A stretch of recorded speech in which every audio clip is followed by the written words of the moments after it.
à la tête depuis la rentrée de C'est Médiatique, émission qui décrypte l'actualité médiatique sur tous ses supports, la journaliste de France Télévisions Mélanie Taravant dresse un premier bilan.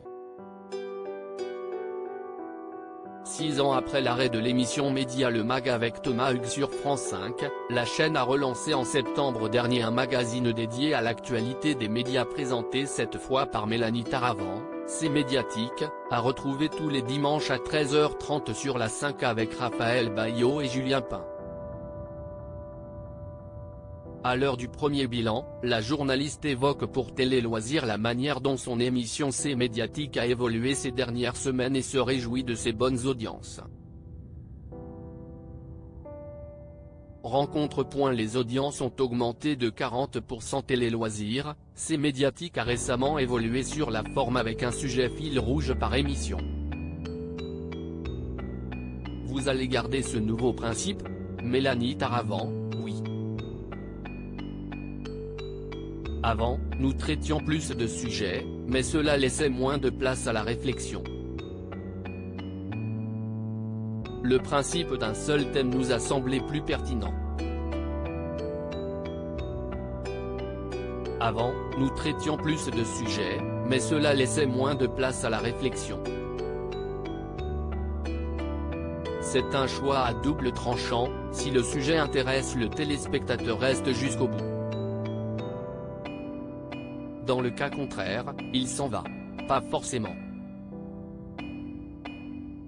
Quand on choisit un sujet, on ne le traite pas de la même manière du début à la fin de l'émission, les angles sont variés.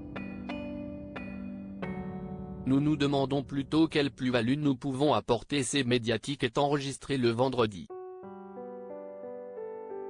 Est-ce que le direct ne manque pas parfois, comme lors de l'annonce spectaculaire de l'abandon de la fusion TF1-M6, qui n'a été traité qu'une semaine plus tard?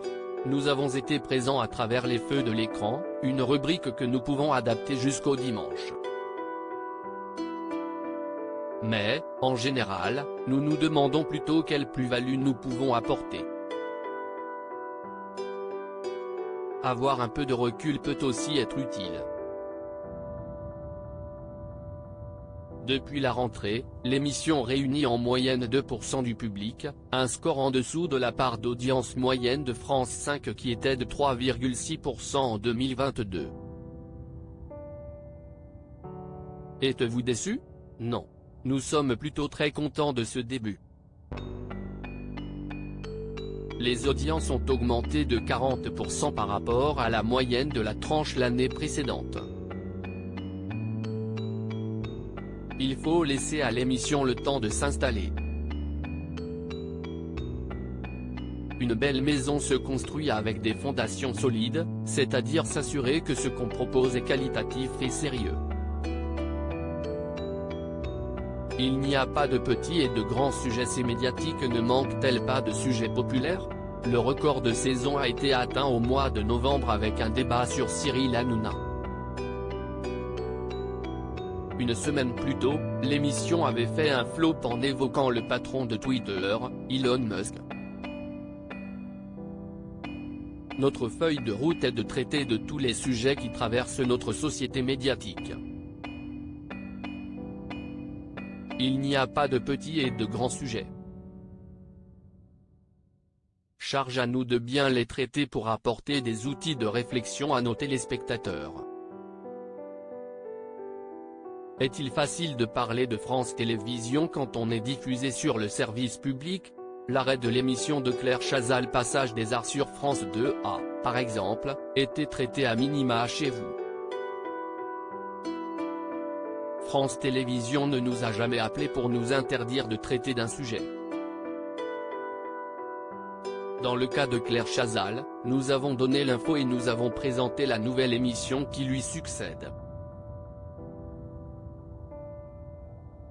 Des sites People ont récemment annoncé un heureux événement à venir vous concernant. Comment vivez-vous cette exposition médiatique? Tout d'abord, c'est une erreur et ces sites ne m'ont pas appelé pour vérifier cette information. Mais je n'ai pas l'impression d'être une personnalité médiatique, je n'ai pas de paparazzi à mes trousses. Sourire, à lire aussi nous regrettons vivement l'arrêt de Passage des Arts, 163 personnalités demandent le maintien de l'émission de Claire Chazal.